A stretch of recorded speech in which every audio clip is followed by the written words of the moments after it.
মুম্বাইয়ের কুর্লায় লোকাল ট্রেনে অগ্নিকাণ্ড। কুর্লা রেল স্টেশনের কাছে দাঁড়িয়েছিল ট্রেনটির একটি বগিতে আগুন লেগে যায়।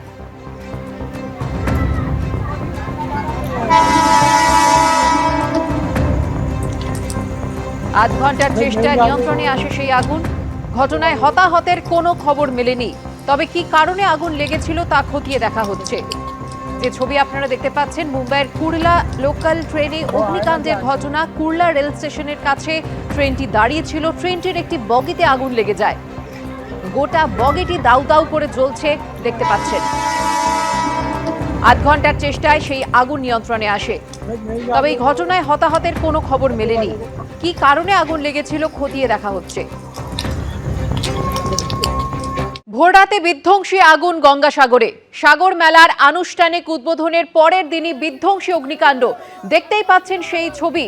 মকর সংক্রান্তির পুণ্য স্নানের অনেক আগে থেকেই কিন্তু পুণ্যার্থীরা দূর দূরান্ত থেকে চলে আসে, আর গঙ্গাসাগর মেলায় কিভাবে আগুন লেগেছে দেখতেই পাচ্ছেন।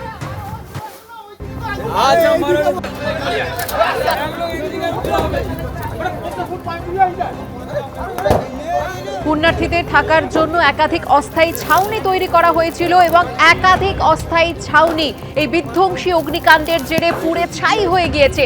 কিভাবে দাউ দাউ করে জ্বলছে সেই ছাউনি ছবিতে দেখতে পাচ্ছেন আপনারা।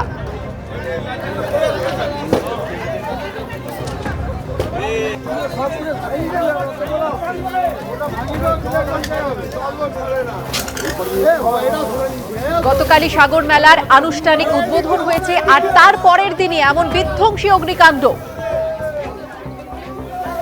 পুণ্যার্থীদের জন্য তৈরি করা অস্থায়ী ছাউনি একের পর এক পুড়ে ছাই হয়ে গেল। চোখের নিমেষে ভস্মীভূত হয়ে গেল একের পর এক ছাউনি। ঠিক কি কারণে আগুন লাগে, কি পরিস্থিতি এখন জানবো। আমাদের প্রতিনিধি গৌতম মন্ডল রয়েছেন আমাদের সঙ্গে টেলিফোন লাইনে। গৌতম, দেখো সুকন্যা, এটা গঙ্গাসাগর মেলার যে 2 নম্বর স্নানঘাট রয়েছে, সেই স্নানঘাট বরাবর এগুলো পুণ্যার্থীদের জন্য এই যাত্রী সেটগুলো নয়, এগুলো মূলত প্রশাসনিক যারা কর্মকাণ্ডের সঙ্গে যুক্ত থাকে গঙ্গাসাগর মেলায়, তাদের জন্য প্রতি বছরই এখানে অস্থায়ী ছাউনি তৈরি হয়। এবং এগুলোর মধ্যে পুলিশের ছাউনি রয়েছে, এগুলো সংবাদ মাধ্যমের ছাউনি রয়েছে, তথ্য সংস্কৃতি দপ্তরের আধিকারিক বা কর্মীরা যেখানে থাকে সেই ছাউনি রয়েছে, এবং এনজিও কাজ করেন যারা, বজরং পরিষদ যারা মূলত লস্ট অ্যান্ড ফাউন্ডের কাজ করে, নিখোঁজদের যারা খুঁজে দেন, এবং এছাড়া এখানে খাবারের ব্যবস্থা করেন। এই ধরনের বেশ কিছু ক্যাম্প রয়েছে এই 2 নম্বর স্নানঘাট বরাবর। আজকে 4টে থেকে 4:30 নাগাদ প্রথম একটি ছাউনিতে আগুন লাগে। সেই আগুন দ্রুত পুরো যে সমস্ত এই যে ছাউনিগুলো হয়, এগুলো মূলত হোগলা পাতা, প্লাস্টিক, বাঁশ, দরমা এগুলো দিয়েই তৈরি হয়, যার ফলে সহজদার্য এগুলো দ্রুত আগুন ছড়িয়ে পড়ে, দ্রুত পুরো এলাকা এই যে পাশাপাশি যে সমস্ত অস্থায়ী ছাউনি রয়েছে সেগুলো গ্রাস করে নেয়।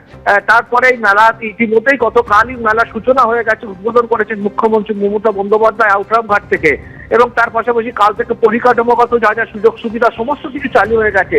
তারপরেই আজ ভোর রাতে এই বিপত্তি এবং এই দ্রুত এই আগুন ছড়িয়ে পড়ে বেশ কিছু রয়েছে অস্থায়ী যে সমস্ত শিবির রয়েছে সেগুলোর মধ্যে ছড়িয়ে পড়ে, এবং আগুন দ্রুত নিয়ন্ত্রণে আনতে দমকলের 2টি ইঞ্জিন ঘটনাস্থলে পৌঁছয়, এবং ফায়ার ফাইটিং বাইক 5টি ফায়ার ফাইটিং বাইক তারা বেশ কিছুক্ষণের চেষ্টা, 8 ঘন্টা থেকে 40 মিনিটের চেষ্টায় পুরো পরিস্থিতি নিয়ন্ত্রণে আনে। কিন্তু এগুলো সহজদার্য হওয়ায় কার্যত এগুলো সমস্ত পুড়ে ছাই হয়ে গিয়েছে। ঘটনাস্থলে গঙ্গাসাগর কোস্টাল থানার পুলিশ আছে, ঘটনাস্থলে এসছেন সাগরের বিডিও কানাইয়া কুমার রায় এবং অন্যান্য আধিকারিকরা। জানো, মেলা গতকাল শুরু হয়েছে এবং মেলার ভিড় বাড়তেও শুরু করেছে। আজ এবং আগামীকালের মধ্যে সমস্ত প্রশাসনিক আধিকারিক, পুলিশ কর্মী, সংবাদ মাধ্যমের কর্মীরা। গৌতম, তুমি আমাদের সঙ্গে থাকো। অর্থাৎ গতকাল আনুষ্ঠানিক উদ্বোধন হয়েছে যে মেলার, তারপরের দিনে এমন বিধ্বংসী অগ্নিকাণ্ডের ঘটনা ঘটেছে। আমাদের প্রতিনিধি যেমনটা জানালেন যে অস্থায়ী ছাউনিগুলি একেবারে পুড়ে ছাই হয়ে গিয়েছে, তার মধ্যে ক্ষতিগ্রস্ত হয়েছে পুলিশ, তথ্য সংস্কৃতি দপ্তর, সংবাদ মাধ্যম এবং বজরং পরিষদের একাধিক অস্থায়ী শিবির।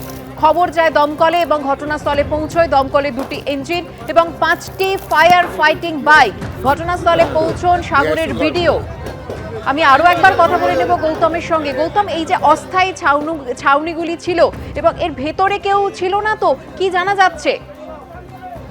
না, দেখো, সংবাদ মাধ্যমের কর্মীরা যেহেতু এখনো পৌঁছয়নি, তারা সেহেতু গুলো ফাঁকি ছিল। তবে পুলিশের ক্ষেত্রে ছাউনির মধ্যে কেউ ছিল কিনা এখনো পর্যন্ত আমরা জানতে পারিনি। বা তথ্য সংস্কৃতি কর্মীদের একাংশ ইতিমধ্যে পৌঁছে গিয়েছেন, বজরং পরিষদের একাংশ পৌঁছে গিয়েছেন। তবে আগুন যখন পাশের ছাউনিতে প্রথম যেখানে আগুন লাগে, তারপরে এলাকার মানুষ প্রথম আগুন নেভানোর চেষ্টা করে এবং তারা স্থানীয়ভাবে বিভিন্ন জায়গা থেকে জল নিয়ে এসে আগুন নেভানোর চেষ্টা করে। পুরো এলাকার মধ্যে চিৎকার চেঁচামেচি, সকলেই একদম ভোর রাতে তখন প্রায় সকলেই ঘুমোচ্ছিলেন এবং সাগরে ঠান্ডার দাপটও প্রচন্ড বেশি। সেই সব মিলিয়ে সেই সময় তারা জানতে পারার পর যদি কেউ থেকে থাকে, তারা প্রশাসন বলছে যে যদি কেউ থেকে ছিল তারা সকলেই বেরিয়ে এসেছিল চেঁচামেচিতে। মানুষ ক্ষয়ক্ষতি হয়নি বলে এখনো পর্যন্ত আমরা জানতে পেরেছি।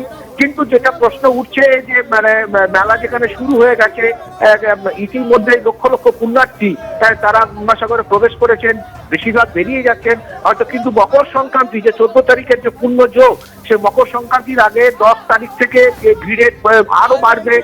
সংবাদ মাধ্যমে কর্মীরা পৌঁছে যাবেন 12 তারিখ। তথ্য সংস্কৃতি দপ্তরের একাংশ পৌঁছে গিয়েছেন, বজরং পরিষদ তাদের যে লস্ট অ্যান্ড ফাউন্ড তারা শুরু করে দিয়েছে এবং তাদের যা সেবা কার্য করে তারা শুরু করে দিয়েছেন। তার মধ্যে এই দুর্ঘটনা এবং এই যে অস্থায়ী ছাউনিগুলো কার্যত ভস্মীভূত হয়ে গেল, সেইটা নতুন করে তৈরি করা, রিস্টোর করার যে প্রক্রিয়া, সেটা কত দ্রুত করা যায় এবং সেটা কিভাবে করবে প্রশাসন, সেটা কিন্তু এখন বড় প্রশ্ন চিহ্নের মধ্যে দাঁড়িয়ে রয়ে গেল। ধন্যবাদ গৌতম। এবিপি আনন্দ, এগিয়ে থাকে, এগিয়ে রাখে।